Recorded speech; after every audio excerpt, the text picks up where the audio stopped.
friends, Mimi's back. Have you ever read the story Cloudy with a Chance of Meatballs? It's one of my all-time favorite stories. Well, this book is kind of a sequel to that.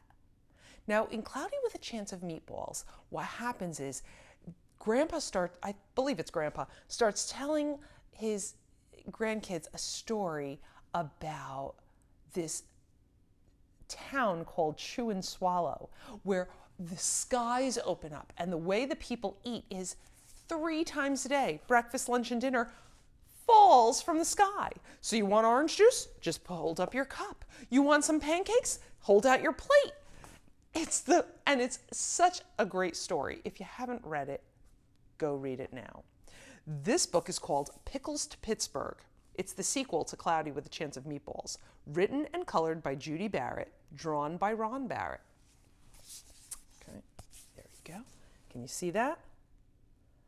And the food gets huge. Look at that. This is sure to be another fun story. You definitely do not want to miss this. Let's get into it. Pickles to Pittsburgh, the sequel to Cloudy with a Chance of Meatballs.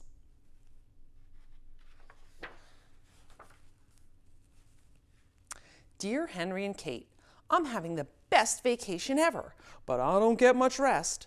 I really wish you were here. Our group travels around in a big blue bus, and somehow it manages to climb up and down the tallest and bumpiest mountains and around some of the biggest plants I've ever seen. We've visited many unusual places, met the local people, and even helped them out with some of their chores.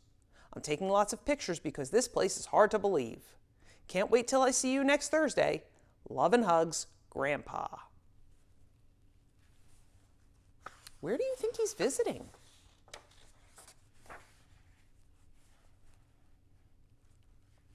We all missed Grandpa an awful lot. His Saturday morning pancakes, his mostly funny jokes, and especially his wonderful bedtime stories. Tomorrow would be Thursday and he'd be home. We could hardly wait to hear where he had been and what he had done. To pass the time, we helped Mom make spaghetti and meatballs for dinner. Henry made the largest meatballs we'd ever seen. They barely fit into the pot. Mom thanked us for helping, but asked that the meatballs be much smaller next time. Look at the size of those.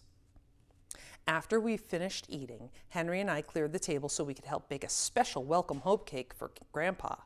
It was chocolate with strawberry icing and made in the shape of Grandpa's face. We licked as much of the batter off the spoons as we possibly could. Look at that cake. That is a good likeness. And yummy, too.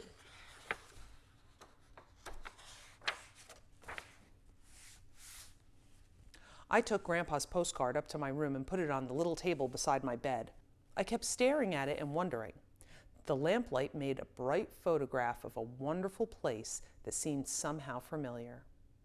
I said goodnight to it and drifted off into my dreams. Surrounded by milky blue skies and with Henry as my co-pilot, we carefully steer our plane through large puffs of mist. Soon we find ourselves soaring over an island, a very lumpy island. From the air it looks like a gigantic feast. Immense vegetables, salads, and desserts lie beneath us. The mountains look like huge loaves of bread. I think she's dreaming. We decide to take a closer look and prepare ourselves for a bumpy landing, avoiding some broccoli and narrowly missing a tremendous hamburger on an oversized bun. We come down and taxi on what appear to be giant strips of crisp bacon. There's the landing strips. Henry and I step down from the plane and look around in awe. Before us lies a strange but wonderful landscape. We are surrounded by larger-than-life vegetables. Nearby is a lake that smells like breakfast, bordered by leafy jungles of lettuce that resemble a tossed salad.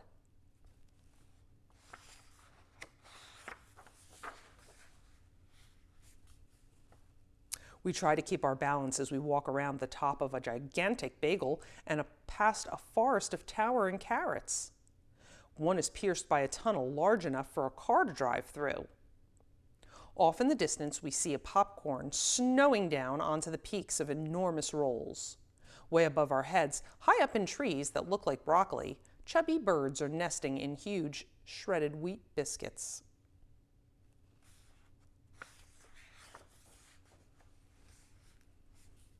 Ahead of us, at the end of a long road, lies what looks like an abandoned town. Eager to know where we are, we start walking toward it. Sweet-smelling rain begins to fall. It collects in hundreds of open containers that are lined up in a field beside the road. Lots of orange puddles are everywhere.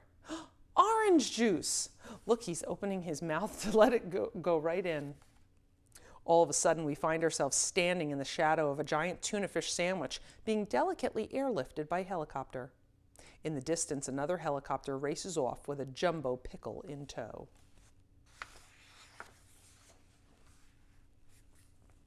When we reach what is left of the town, we see the remnants of a sign welcoming us to a place called Chewandswallow.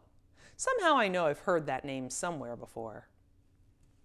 We walk through the entire town in amazement. Look at the top of the buildings. We have pie, ice cream, a turkey. Up ahead, lots of workers wearing helmets and dressed in matching uniforms are loading huge potatoes onto a truck. Other trucks sag under the weight of immense artichokes, enormous eggplants, and massive peas and carrots. Foot-long veal cutlets are stacked up to be packed for shipping. Can you imagine a town like this? To the east, the weather is changing and we can see sandwiches raining down. As soon as they land, they are piled up neatly, ready for shipment on a freighter anchored down by the shore. They have shipping schedule. Monday, eggplants to Ecuador, chili to Chile, milk to Milwaukee, hamburgers to Hamburg. Tuesday, pickles to Pittsburgh, pears to Paris, artichokes to Argentina, sandwiches to Sandusky. That's where they're mailing all these things out to. Large reservoirs of milk and cream flow into extra large containers, which are lined up ready to be loaded onto a ship. Printed on the sides of the trucks are the words, Falling Food Company, large food for large and small countries, free.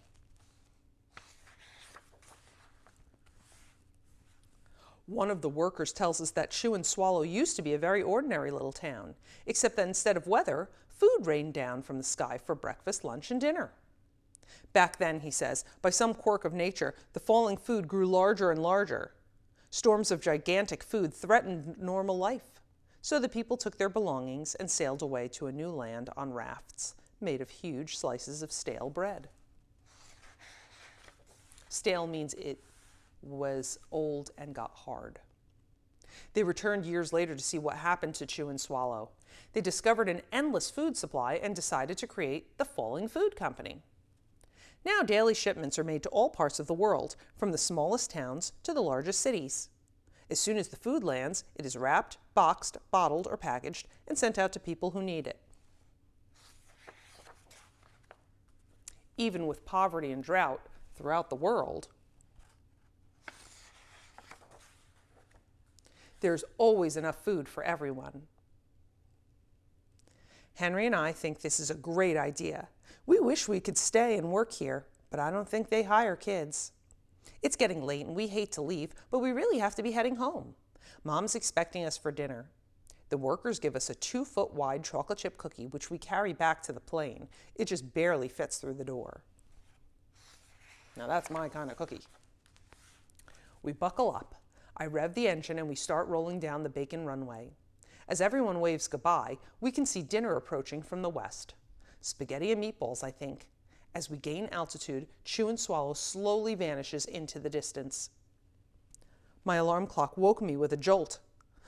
It was finally Thursday and I wanted to get to school fast. The sooner I got there, the sooner I'd get home and the sooner I'd see Grandpa. When we got home, we ran as fast as we could into Grandpa's waiting arms.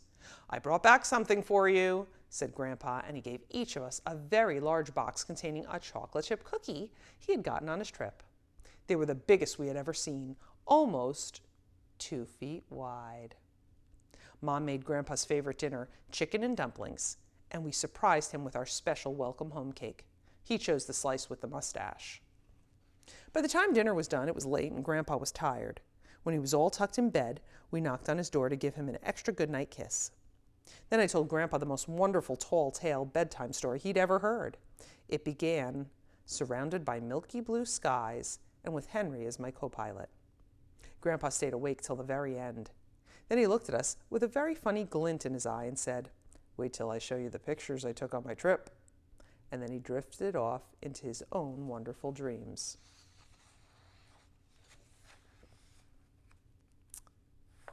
Now, I don't know if you could see this. Here's the pictures from his trip.